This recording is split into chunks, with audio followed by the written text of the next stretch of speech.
Okay, so here we are at the WikiDemo track overview. This is the file that I was talking about, or the PDF file that I set up to break things down. It's kind of extracting information that's on the website, but just putting it in a better visual format where we can step through and see how things are going. So let's close this. And now the wiki demo plan has 4 blocks. So we see block 1, block 2, block 3, block 4. Then there are 8 sensors.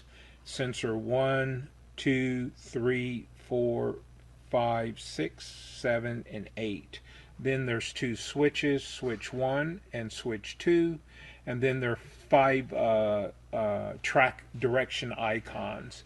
So, oh no, I'm sorry, I skipped the 6, the track connections. So you have the track connections here, and and Rockwell uses all of these components, and as they're tied and connected to each other, that's how it knows how to create routes. And we'll talk about routes and whatnot a little bit later. So now let's look at the next thing, which is the 5 track direction icons. These are the green arrows, and the green arrows are actually for the user. Rockrail doesn't really see these arrows, and it's just for the user's benefit. So now let's scroll here, and now let's look at the block and the sensors and its operation. So let's talk about the blocks themselves first off. And you see that the blocks, the rectangular shapes, you'll see there's larger and smaller blocks, and it's all based upon the size, and it's linked to kind of like a time parameter. Rockrail can use time and distance to calculate where a locomotive is going to be. So now here, the term block in JMRI is talking about a section of track. And in Rockrail, the block is actually talking more so about or referencing what we know as a station. So you enter into a station, and then the locomotive will then slowly come to a stop, and then once it stops, then it's actually in that particular station. But Rockrail uses the term block. So now we see this is block 1, and then we see the plus sign here in the lower left, and that plus sign is a indication of direction. It shows that this particular station is a westbound station. So if that plus sign was on the right hand side, then it would be an eastbound destination, or an eastbound station. So now you see that there's 2 sensors before and after the block. And those sensors is what triggers or what activates or triggers a command or an action by Rockrail. So let's say, for example, as a train comes in on the right side, that is called a entry sensor, and then the sensor on the left is a in sensor. That sensor will then notify Rockrail that a locomotive is now in that block. So we'll see that a little bit later. And now let's look at the track segments here of operation. If you look at on the left hand side, the red segments indicate that that segment or section of track is now reserved. So it's either occupied or it's reserved.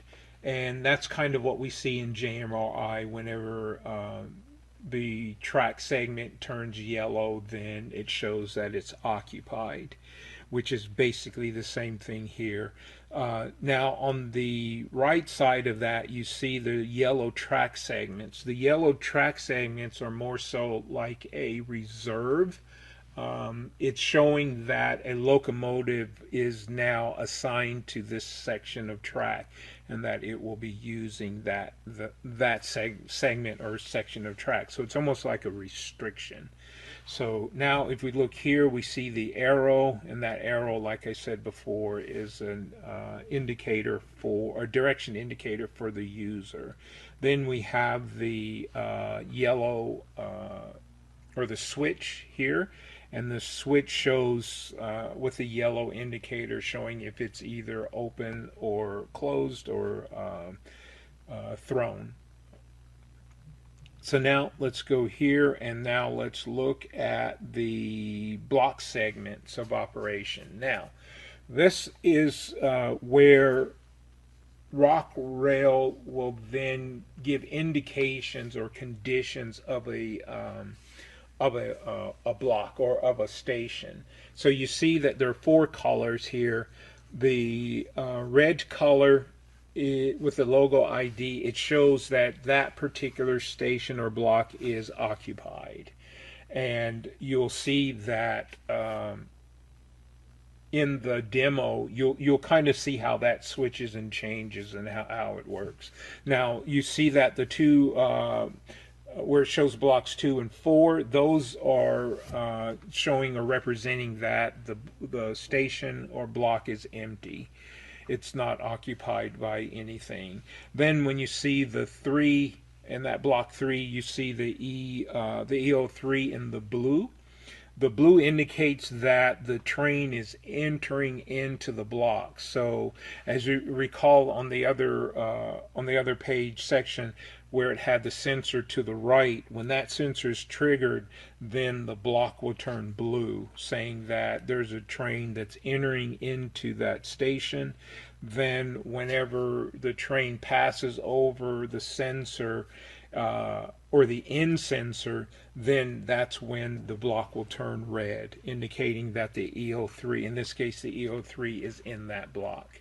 And then now the yellow is actually showing that it's a destination. So just like the yellow for the track segments is showing that it's reserved, then this station or this block is now reserved for EO3, meaning that EO3 is now going to go to that particular block. So now here at the bottom, the last portion, it shows switch and block operation, and that should actually say the sensor operation. And with that, it's the basic. Whenever it's green, it's not tripped.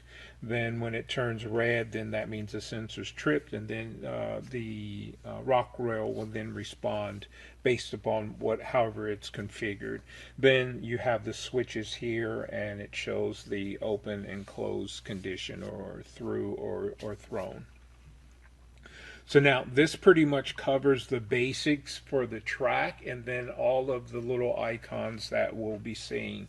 So the next thing of what we're going to do is we're going to jump into the overview of the demo and the WikiDemo and its tutorial. That tutorial kind of shows us how the auto mode operates, and the auto mode is the automation, and that's the key to what I think the vast majority of guys want to get into.